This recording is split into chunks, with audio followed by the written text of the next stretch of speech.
I'm bigcal, and welcome to my world. It is time for another recent video games pickups video, and today's pickups are from my last trip to Game and Movie in Sheffield.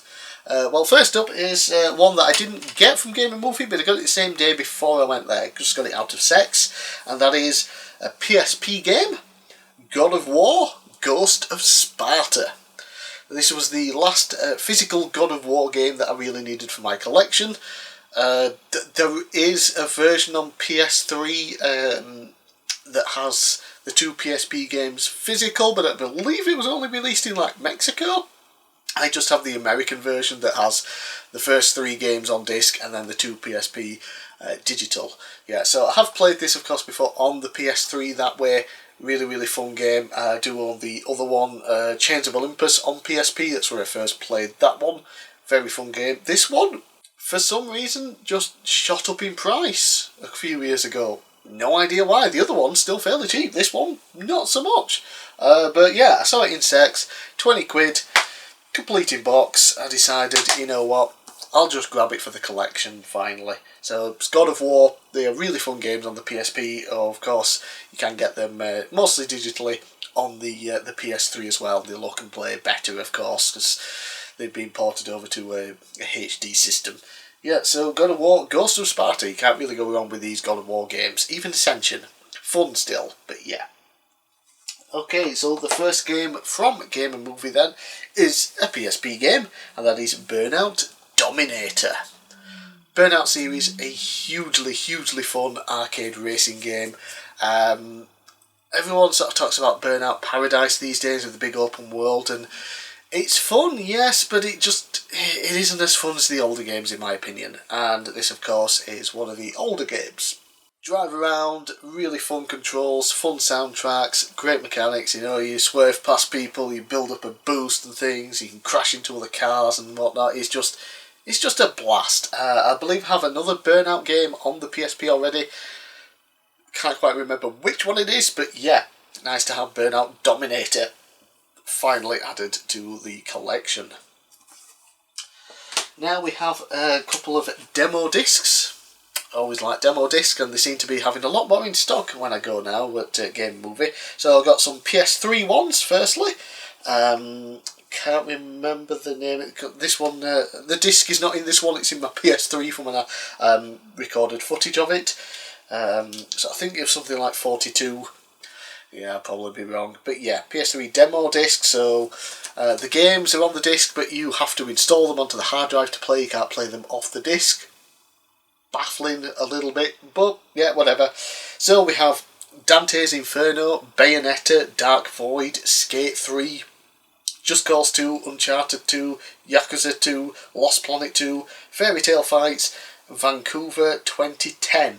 So a pretty stacked demo release there, to be quite honest, but some of these games are repeated from other demo discs that I do own, so I didn't bother really playing any of those ones. But this one, which was demo disc issue 17, I'll take the disc out so I can read them all off. This had NBA 2K8, Skate, Everybody's Golf World Tour, Burnout Paradise, FIFA Street 3, Kane and Lynch, The Simpsons Game, Uncharted, Drake's Fortune, Uncharted Drake's Fortune, I thought it was another game, Ghost Recon Advance Warfighter 2, Conan, Ninja Gaiden Sigma, and the game that I played for this to test out, because it just sounded interesting, The Darkness. Now, I recognised the game's title, but I didn't really know what the hell it was, and it turns out it's some weird mix of a supernatural and mafia game. You got a mob guy gets taken over by this supernatural thing called the Darkness, and he goes about on a revenge mission against his fellow mobsters and try to have them killed. And it's insane, and I'd never really heard of what the Darkness was. So when I read the synopsis on the disc, I thought, yeah, that's the game I want to try out. And yeah, it's pretty fun. It's not quite up there as one of the best sort of FPS type games because you do a lot of shooting things, but yeah, there is some fun to be had there, and I'm very interested now in picking up that game and its sequel, which I didn't even know there was a sequel to it. So yeah, demo discs still doing their job years later and getting me interested in a PlayStation 3 game. And lastly, for demo disc, this one is a special one, as it's just one game demo, and that is for the PlayStation 2 WWF SmackDown Just Bring It. And this was the first SmackDown game on the PlayStation 2 after SmackDown 1 and 2 were on the PS1. Yeah, so I got this for my wrestling game collection mainly because, yeah, just one demo on one demo disc is not really that special when you've got, demo disc with tons of games on. But yeah, SmackDown Just Bring It, you can only do exhibition mode on there, all the other options are locked out, and you only have the option of like 6 or 8 of the main event wrestlers from the time: Undertaker, Kane, Austin, Rock, Kurt Angle, a couple of other guys, I think. Yeah, so I've never been that fond of SmackDown Just Bring It. I didn't think it was the big step up from SmackDown 2 on PS1 that it was kind of hyped up to be. But there is some fun to be had. I hate the system now when you pick them up, you automatically grapple them. Never really liked that. It always bugged me about it. But I did end up having quite a lot of fun just playing through the demo. It played a little bit better than I remember. Maybe it's just the demo version. Maybe the full release is a bit worse. But yeah, it's for the wrestling collection. Happy to have it. Next then we have an original Xbox game, and that is Reservoir Dogs. Obviously based on the film Reservoir Dogs, which is one of only 2, I think, Tarantino films that I've seen. Yeah, so there you go. I've not been that interested in a lot of other of his works, and off the top of my head, I can't even remember what the other film is. Yeah, yeah, so... yeah, the game then. It's quite funny because I think only, is it Michael Marsden, Mr. Black, I think he's the only character that they were able to license from the film. Maybe, I think Sean Penn's character and his dad, but they're not really in the films much anyway. They're sort of outside for the most part. Yeah, so if you haven't seen Reservoir Dogs, basically a bunch of criminals are all hired to do a bank heist. They're all just given generic names after colours: Mr. Black, Mr. White, Mr. Pink. Why do I gotta be Mr. Pink? Yeah. And basically what you find out is that something goes wrong. We don't know what has happened, but basically a bunch of them get back to the safe house. Some of them are dead, some of them are missing, one's shot, and there's a big mystery as to what happened, as someone betrayed them, blah blah blah. It's a really fun film. Yeah, it's very bloody, of course, and violent, but good. And the game here looks to fill in a lot of gaps. As you start off as Mr.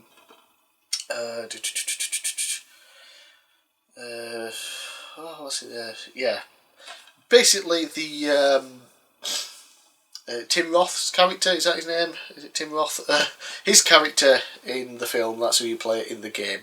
Mr. Orange, I think he's called. Yeah, and you start off and you have to do some basic gun training first, and then they basically, because you're a new guy, no one's ever heard of you, they're testing you out, and it's like, okay, so it's a good way of teaching the mechanics while also having the excuse of, okay, this is what's happening, we'll pretend to be in the bank, and you come in, show us what you're going to do, and it teaches you the mechanics, and the mechanics are really cool in it. I don't think I've seen them in any other game, although, to be fair, a lot of games I haven't played, but yeah, you got one where, obviously it's robbing a bank, so you go in and you hold them up and you press a button to yell at them things and threaten them, and if they try and run away and set the alarm off or something, you have to highlight them, threaten them again. You can point your gun at them, things, you can take them hostage. So if cops come, you take a guy hostage and tell them to drop the gun. You can then sort of aim at a guy with your gun and move the cursor and let them know where you want them to go, so you can move them away, get them against a wall and things like that, tell a guy to go open a safe. Really interesting mechanics. I haven't seen another game that might be out there. If they are, let me know, because it's really fun, for this kind of game. So I haven't got any further than just doing the training just now, but it looks like it's going to fill in a lot of the story that we never got in the film, with the heist and seeing all of it and where it goes wrong and what happens. So very interested with that. Really cool. Reservoir Dogs. And lastly, whenever I go to Game and Movie, I sort of make one big purchase on a more expensive game while I'm there, because it's what I want. lots of favourite games that I want are expensive now. So I saw this one when we first went in. It's like, ooh, yeah, it's quite rare, that one. Don't see it often. It's a good price for it. Yeah. And I waited sort of a while, the last minute, to buy this one. It's like, yep, I'm having that. Sod it. So it is for the N64 and is Daffy Duck, starring as Duck Dodgers. Now, it is rather than a UKV, the UK version of cartridges, it is simply Nintendo of Europe on there, which does mean that I believe it's the German release. I'll try and put that up there. As you can see, instead of starring as Duck Dodgers, it's foreign words. I think the German, I'm not entirely sure.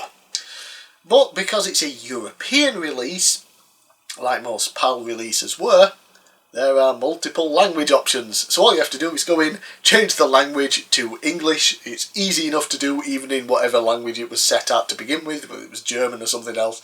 I managed to do it, set it as English, boom, everything's in English, sorted. Yeah, so very happy to pick this up for the price. I got it for £60.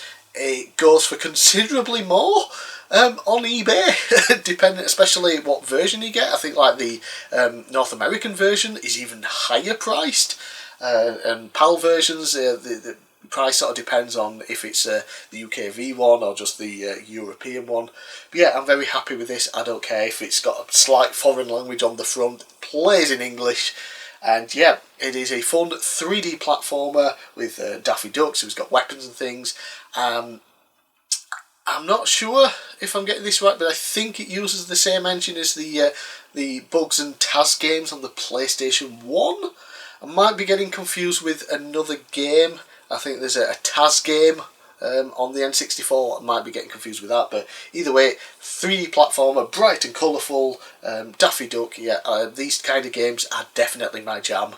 Love them. And also the guy who traded in, they posted a picture, Game and Movie Sheffield, on their Instagram a while back of all this N64 games. Someone came in with like almost an entire collection. So this was from that. We know because it's got the N label on. Lighting, terrible. Yeah, there's an end label there that obviously didn't come with the N64 games, but you can buy sheets for all the game end label stickers on the internet. Search them up if you're interested. But yeah, Daffy Duck, very happy with this game for the N64. I'm very happy with all my other purchases from Game and Movie Sheffield, and as usual, I do look forward to going again at some point in the near future. Well, I'm bigcal. Thanks for watching. Let me know down in the comments below what you thought of my pickups here, and let me know if there's anything in particular that I should get based on what I got here today. And I'll see you again next time.